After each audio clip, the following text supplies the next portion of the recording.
Mga kababayan, mga katambay, nagbabalik po muli ang inyong katambay, si Katambay Manong po, para po magkomento po sa inyo. Magandang araw po, tanghali, hapon, gabi. Madaling araw po sa atin lahat. Saan man sulok ng ating bansa o mundo tayo naroon, naway maingatan po tayo mga kababayan. Umpisahan na po natin ang komentuhan mga tambay. Komentuhan po natin si Atty. Respicio at si Atty. Glenn Chong. Nagsalita na po sila. Lalo po si Atty. Respicio po. Nanalo po siya bilang Vice Mayor. Pero ayaw po siyang iproklama ng COMELEC mga kababayan. Alamin po natin kung bakit. At si Atty. Glenn Chong ay magsasampa naman daw po ng impeachment sa Commissioner COMELEC Commissioner George Erwin Garcia mga katambay. Painggan po natin sila mga kababayan. At unahin po natin si Atty. Respicio na hindi po siya naproklama bilang Vice Mayor sa kanyang probinsya mga kababayan. Ito po, painggan po natin. Panalo po ako sa boto pagka Vice Mayor dito sa bayan ng Reyna Mercedes dito sa Isabela, pero hinarang po ng COMELEC ang aking proklamasyon dahil daw po meron akong disqualification case dahil sa mga ibinalita ko ngayong eleksyon na ito. COMELEC, namili na po ang mga mamamayan ng Reyna Mercedes kung sino ang gusto nilang mamuno sa kanila. Huwag na po tayong mas magaling pa sa kanila at i-countermand natin ang kanilang democratic mandate. Yan po mga tambay. Panalo po sa boto pagka Vice Mayor. Panalo po si Atty. Respicio, kaya lang po ayaw pong iproklama ng COMELEC mga kababayan. I-disqualified po yata nila mga kababayan. Ito pa po ang pahayag ni Atty. Respicio. Ito pong nakarang halalan mga katambay ay talagang nakita niya po ng talagang hindi maganda at meron po talagang hocus-pocus na tinatawag. Pakinggan po natin si Atty. Respicio.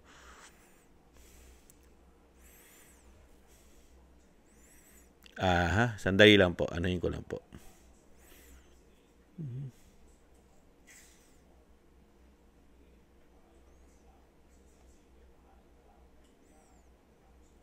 Ng election return, wala dapat access ang kahit na sino ang masamang tao sa makina na yon. Ito po, ulitin po natin. Counting machine ay hindi pinapakita ang live score ng makina na yon sa atin. Saka lang natin malalaman ang score ng makina na yon pagka-print ng election return. Kaya even before pagka-print ng election return, wala dapat access ang kahit na sino ang masamang tao sa makina na yon. Dahil kapag may access ang masamang tao sa makina, baka yung lumabas na final score ay hindi yung totoong score na ibinoto ng mga taong bayan dun sa makina na yon. Kaya ang suggestion ko lamang is, i-print natin yung election return na walang connection sa internet. Ang ating automated counting machine ay hindi pinapakita ang live score ng makina na yon sa atin. Saka lang natin malalaman ang score ng makina na yon pagka-print ng election return. Kaya even before pagka-print ng election return, wala dapat access ang kahit na sino ang masamang tao sa makina na yon. Dahil kapag may access ang masamang tao sa makina, baka yung lumabas na final score ay hindi yung totoong score na ibinoto ng mga taong bayan dun sa makina na yon. Kaya ang suggestion ko lamang is, i-print natin yung election return na walang connection sa internet. Po mga tambay, automated counting machine. Talagang mahusay po sa technology si Atty. Respicio mga katambay. Talagang kailangan daw po i-print mga katambay. Talagang gusto nyo pong busisiin. Kaya lang hindi naman po papayag ng COMELEC dyan mga katambay. Malabo na po yun, di po ba? Papayag po ba sila? Dahil alam naman po nila siguro sa sarili nila. Talagang gumawa po sila ng hocus-pocus, di po ba? Ito pa po, pakinggan naman po natin yung kay Atty. Glenn Chong po mga tambay. Pakinggan po natin yung plano po ni Atty. Glenn Chong mga tambay kay COMELEC chairman mga kababayan. Ulitin ko to, matibay ang ebidensyang hawak ko na dinadaya ng COMELEC ang ating halalan. Kaya nga hindi nila ako kayang kasuhan kahit hinahapon ko pa. At ikaw George, tandaan mo, pa-filean kita ng impeachment complaint pagkatapos ng eleksyon na to. Kapag hindi ka sumunod sa kahustuhan ng taong bayan, this time the people will not allow you to cheat our future. Sa Marcos talaga ang magbibilang ng boto. Si George ang enabler. Si George kasi susunod lang yan kung ano ang dikta ni Lisa. Dokumentado yan. Dokumentado yan. Kaya huli ang dayaan ng COMELEC ngayon mga kababayan. I'm directing this to the NBI director. Kinuha niyo yung aking travel records. Mag-ingat kayo ha. Kasi pag dinawit niyo ako dyan sa Pulburon video, Simple lang ang sagot ko. That's what Marcos looked like 6 years ago when I started working for him. Oh. Yeah. Kaya sinare ko yung video because I believe that si Marcos yung nasa video na yan. Hindi yan AI. Because that's what he looked like when I first started working for him 6 years ago. And I will use the yan po mga katambay. Pati po yung video ng pumupulburon po ang Pangulong Marcos ay talagang totoo daw po yun. Hindi peke mga katambay. Hindi AI po mga katambay. At sinasabi niya na talagang i-impeach po. Magpapile daw po siya ng impeachment mga katambay. Talaga sa malawakang dayaan daw po na ginawa ni Commissioner George Erwin Garcia. Dahil ito daw po ay pinasusunod lamang mga katambay, sumusunod lamang sa kumpas daw po na sinasabi ng Glenn Chong na si First Lady po mga katambay. Pinangalanan niya po si Lisa Araneta po ang First Lady. Siya daw po ang nagmamando sa lahat na nangyari po dito sa halalan ayon po kay Atty. Glenn Chong mga kabayan. At ganun din po, pinatunayan din po ni Atty. Respicio na talagang meron pong anomalya na nangyari sa ating botohan. Lalong-lalo po may masamang tao na talagang nasa likod po nitong mga makina na tinatawag po. Meron po ang tinatawag nga po ako dahil po ang tawag ng ating mga kababayan subscribers dyan, yung ACM. Ang tawag po nila dyan sa machine ng ACM ay Araneta Commissioner Machine. Yung ACM, yung ginamit pong machine, Araneta raw po pangalan, di umano, Araneta Commissioner Machine.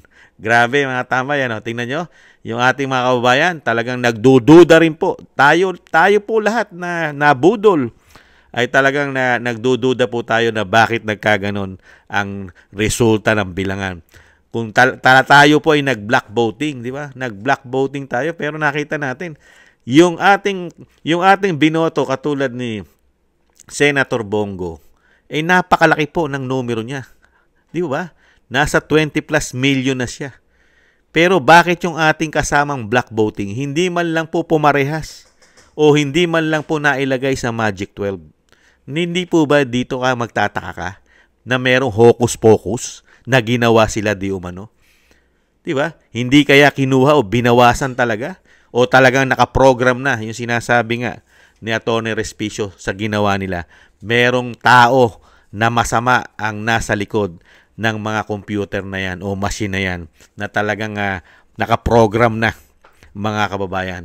Ayon po yan kay Atty. Respicio. At meron po siya talagang hiling sa COMELEC na kailangan ma-print yan, makita kung talagang wala silang nilagay dyan na talagang nakaprogram na yan, yung tinatawag na ACM na yan, yung tinatawag na makabayan natin na Araneta Commissioner Machine, mga tambay. Di po ba? At talagang grabe rin po ang dinanas po ni Atty. Respicio. Nanalo po siyang Vice Mayor, pero ayaw po siya iproklama ng COMELEC. Dahil po meron po daw siyang kaso na petisyon. At syempre, disqualification o disqualified sa halalan, mga tama. Ibang klase, no? Ibang klase po ang ginawang panggigipit din kay Atty. Respicio, mga tama. Yung kagustuhan ng taong bayan na kababayan niya, kinikitil ng COMELEC dahil doon sa issue ng botohan. Dahil kinwestiyon ni Atty. Respicio ang botohan. Kaya tuloy, pati yung pagiging vice mayor niya, binoto siya ng kanyang kababayan, ang COMELEC pa rin po ang nasunod, mga tamay. Talagang i-disqualified ang Atty. Respicio at talagang hindi yata pauupuin bilang Vice Mayor, mga kababayan. Dahil po sa kanyang mga pinasabog na mga anomalya na nakikita niya at nakita po natin at dinanas na po natin ngayon ang resulta po na ginawa po nila na sinasabi ni Atty. Glenn Chong. Nasasampahan niya ito ng impeachment dahil ito isang malaking isang napakalaking anomalya. Talagang pandaraya daw po dahil ang nasa utak daw po nito, ang utak daw po nito ayon kay Atty. Glenn Chong ay tinatawag niya si Lisa Tanas daw po ayon kay Atty. Glenn Chong na pinangalanan niyang First Lady Lisa Araneta, mga kabayan. Mabigat pong paratang yan.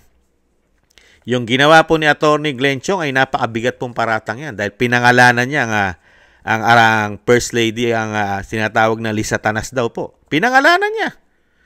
Kung wala po siyang matibay na ebidensya, ay hindi po maglalakas ng loob yan. Si Atty. Glenn Chong, matibay po ang hawak na ebidensya niyan dahil una-una, sila yung nasa kapangyarihan. Di ba? Nakita naman po natin kung paano po sila gumamit ng kapangyarihan ngayon. Nakita niyo po yung dinanas ng dating Pangulong Duterte, hindi nakakuha ng due process, hindi nakakuha ng tamang proseso ng batas, ipinatapon sa The Hague, sa Netherlands, sa ICC. Nakita niyo po kung gaano po silang gumawa ng sinasabing pagkontrol at paghawak ng kapangyarihan. Kahit labag sa batas, hindi nasusunod ang proseso ng batas, kaya nilang gawin. Pero dito sa issue ng pandaraya sa COMELEC, pero nakita po natin, di ba? Napakatapang ni Atty. Glenn Chong na paratangan mo ang First Lady. Kung wala itong hawak na ebidensya, hindi po ito maglalakas loob, na ibunyag sa taong bayan, lalo-lalo sa social media. Dahil hindi naman po ito kinakagat ng mainstream media. Itong mga pinasabog ni Atty. Respicio at ni Atty. Glenn Chong, never pong inadapt ito. Hindi po tinututukan to ng media. Dahil po ang media, nakatutok po sila na wala pong dayaan nangyari. Hindi niyo po ba napansin ang ating mainstream media? Tutok na tutok po sila. Saan sila tutok? Na walang nangyaring dayaan, malinis ang halalan. Di po ba? Hindi po katulad nito. Sa social media na lang po, nire-report, sinasabi ang katotohanan ni Atty. Respicio at ni Atty. Glenn Chong. Sana po mga kababayan, may patunguhan po ito. Ito pong plano ni Atty. Glenn Chong na pagkatapos ng halalan ay sasampahan niya ng impeachment. Itong si COMELEC chairman na Atty. George Erwin Garcia. Tingnan po natin sa mga darating na panahon at darating na araw ay kung itutuloy o sana po ituloy ni Atty. Glenn Chong. At sana rin po katigan po ito ng 20 Congress. Kasi po sa 20 Congress po magsisimula po ang investigasyon yan, mga kababayan, para po sa impeachment ng isang George Erwin Garcia. Sana po, lalo po kung nakapasok po ang mga inendorso ng BP Sara at dating Pangulong Duterte sa Kongreso, may imbestigahan po yan, mga kababayan, pagka po yan naimbestigahan po. At sana rin po, mapalitan na rin po ang speaker na tinatawag na tambaluslos para po napakaganda po ang magiging investigasyon sa lahat ng issue sa ating bansa, mga kababayan. Nakapagtataka nga lang sa ating bansa, talagang napakahirap sa panahon po ng binagoong Pilipinas ang mag-imbestiga ng mga anomalya. Bakit kaya? Tulog po. Ito pong 19 Congress, tulog na tulog po sila sa mga anomalya. Ayaw na ayaw po nila mag-imbestiga ng mga anomalya. Bakit kaya? Pero pagdating po sa pamilya Duterte, gising na gising po sila mag-imbestiga. Kahit po ito'y gawa-gawa lang din nila, di umano.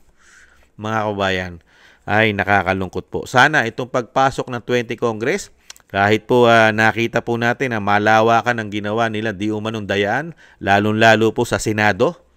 Grabe po. Yan, pinatunayan po yan ni Atty. Glenn Chong at ni Atty. Harold Respicio, mga katambay. Kaya po sana po magtagumpay po. Magtagumpay po sana si Atty. Glenn Chong. Lumabas po sana ang katotohanan na tunay na katotohanan na talagang nagkaroon ng malawakang dayaan itong eleksyon. Kasi talaga kinukompes niya po yan. Kahit po nung 2022 ay sinabi na rin niya po na meron dayaan. Di po ba, mga kababayan? Kaya po suportahan po natin ang malinis na hangarin po ni Atty. Glenn Chong at ni Atty. Harold Respicio. Sana po makuha ni Atty. Harold Respicio din po ang kanyang katarungan, ang boses ng bayan, ang pagiging vice mayor niya ay maibigay po sa kanya ng COMELEC.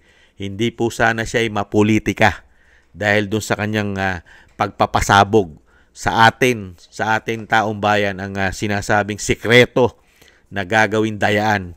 At yan po, pinatunayan na ni Atty. Glenn Chong na totoo din ang sinasabi ni Atty. Harold Respicio. Sana po magtagumpay at pati din po si Atty. Harold Respicio ay magtagumpay po na siya po ay makapaglingkod po sa kanilang bayan, mga tambay, bilang Vice Mayor. Yan lang po, mga tambay. Siyempre po, maraming salamat po sa ating mga tagapakinig, tagapanood. Thank you po sa inyo mga tagapakinig at tagapanood po natin. Salamat po. At syempre po sa mga subscribers po natin. Maraming salamat po mga subscribers. Shoutout po sa inyong lahat. Ingat po kayo. Mabuhay po kayo. At thank you rin po sa mga nagbibigay po ng biyaya sa inyong lingkod. Shoutout po Kingston 123 ng Hong Kong, Eric Hershio ng Canada, Jake Yahoo 4531 ng Maisog, California, USA, Gina Ray Solid DDS ng Berlin, Germany, Julieta Celona ng Sydney, Australia, Jem Aris ng United Arab Emirates, Jobilin Watanabe ng Japan, ako si Pilam, Ani Joe, at si Teodorico Erguisa Jr. Thank you po sa inyo po mga biyayang pinagkakaloob. Maraming salamat po. Ingat po kayo. At syempre po, thank you rin po sa mga gusto po ng Tambayang Makabayan sa YouTube at TikTok, at ganoon din po sa mga nagko-comment, like, share, and subscribe mga kabayan. Maraming salamat po. At thank you rin po. At syempre po, yung ating pong dasal at panalangin, wag po natin kalimutan na maingatan po. Maingatan po sana sa ang mga Duterte, ang Vice President, at ang dating Pangulong Duterte ay naway maingatan po at makabalik po sa lalong mabilis sa ating bansa, mga kababayan. Isama po natin sa panalangin at dasal. At ganoon din po mga kababayan, ingat po tayo, doble ingat po. Napakahirap na po ng sitwasyon natin sa ating bansa. Laganap na po ang kasamaan, lalong-lalo po ang mga kriminal, addictus, at lumalaganap na naman po ang sinasabing polboron, mga kababayan. Thank you po. Sa muli, paalam po muna. Bye-bye.